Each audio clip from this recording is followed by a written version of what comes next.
off the track.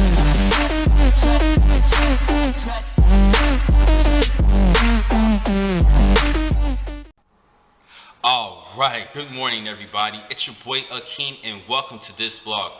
Finally gonna kick things off with my college football previews for the 2017 season.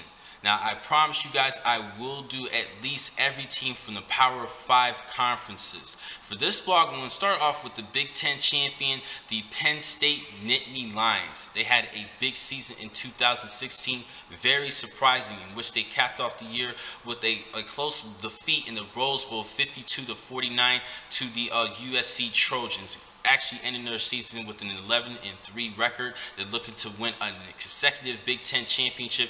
Very surprising year last season, and they were led by running back Saquon Barkley, who had just over 1,900 yards of total offense, and he is one of the top prospects for the 2018 NFL Draft. A spectacular athlete. Particularly, I love most about him is his cutback ability, and he works well with his feet. Those are great things. That's a great thing that I do love about him. Now, let's not downsize the quarterback Trace McSorley. He had a big season as well with over 3,600 yards passing, 29 touchdowns, and 8 interceptions.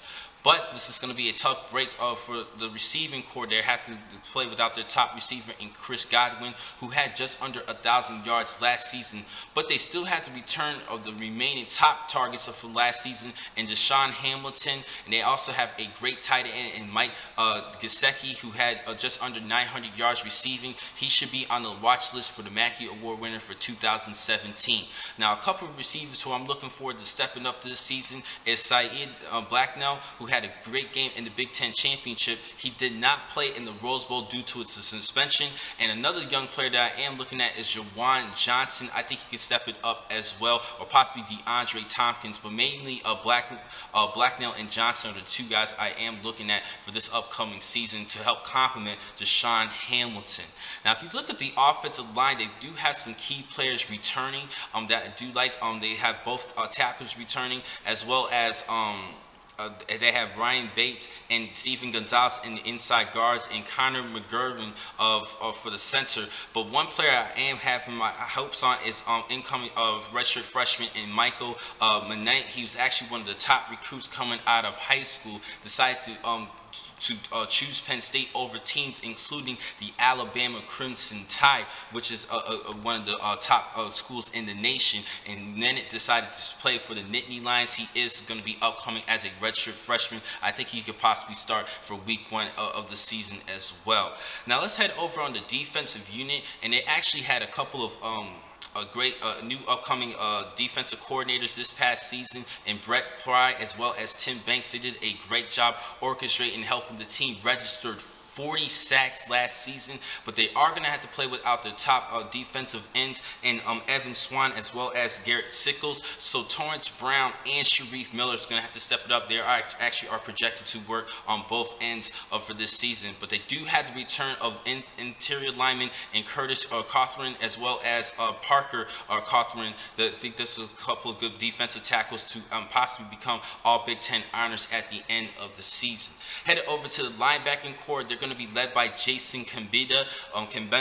He's actually going to be voted as a team captain this season. He actually missed out in 5 games last season, so hopefully he could lead the team in tackles. Leading the team in tackles last season was Marcus Allen, the hard-hitting safety. He's looking to try to duplicate his numbers, but he's going to have to receive some good supporting cast from Harvey Grant and Christian Campbell. They're both seniors as well. Now, going back to the linebacking core, I forgot to mention Manny Bowman. He is actually Bowen. He's actually a good outside linebacker that I am looking at this upcoming season as well to have a good breakthrough season. Now, I do like this offense a lot. Going back to the offensive unit, one thing that they do need to work on, they need to do a better job converting on 3rd down.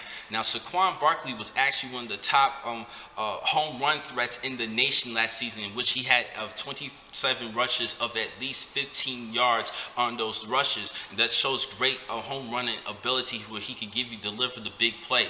But on 3rd down conversions, when driving the football down the field, they only converted 35%.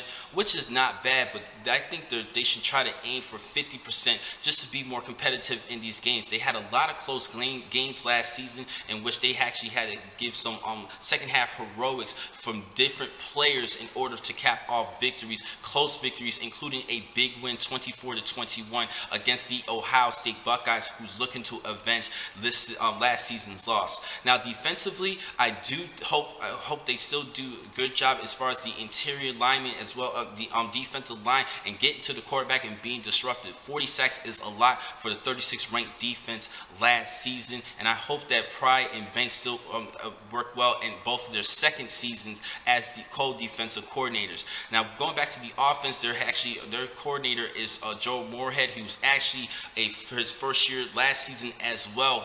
He actually came from Fordham, which is a lower division of college, and he actually just came up as a defensive coordinator under head coach James Franklin. Franklin's actually helping this Nittany Lion team regain that big national national presence because of what happened during the Jerry Sandusky case and Joe Paterno. It looks like James Franklin's headed this team on the right direction, giving them the Big Ten championship. Now let's take a look at the schedule. This is going to be a tough year, another tough year for them. It's really going to be a race for the East Division between, once again, the Ohio State Buckeyes and Penn State. But if you take a look at the schedule, the first game is September 2nd against Akron. They should win that matchup. Last season, they actually lost their college football playoff hopes at the end of September, which they did register 2 losses. Their second game was against Pittsburgh, and I think this is going to be a revenge game because they did lose to the Panthers last season in the month of September. September 16th against Georgia State, that should be a win. They crushed Iowa last season. This season they're going to be playing at Iowa. That can be an upset alert, but I think they're going to pull off the victory in that matchup. September 30th against Indiana, I do have Penn State winning this one. This is another upset alert on October 2nd at Northwestern. That Wildcat team can pull off some upsets. It's actually a good disciplined team headed by Coach Pat Fitzgerald.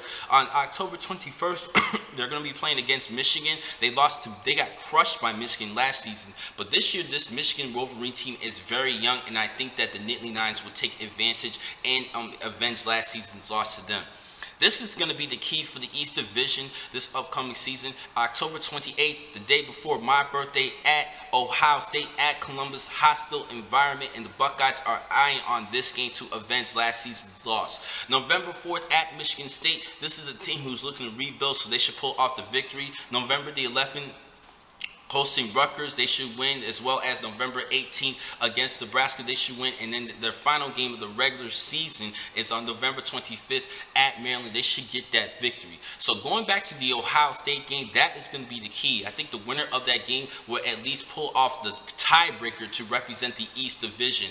And unfortunately, I think the Buckeyes are going to get that win back and pull off a victory. I really believe that Penn State will have one loss going towards looking at their record with just one defeat, keeping their college football playoff chances alive. There could be possibly 2 teams representing from the Big Ten to make it to the college football playoff come towards the end of the season, but we will see. Let's not forget about the ACC and the SEC. Those are competitive leagues as well. So I had the Penn State Nittany Lions going 11-1 overall in their regular season. So that's just my prediction for that one. Now, the next time I'm actually going to catch you guys will be later on today. I'm going to give you another blog in the Big Ten Conference. I'll see you guys later. Thank you for watching this blog. I'm your man, Akin McCall. Be easy.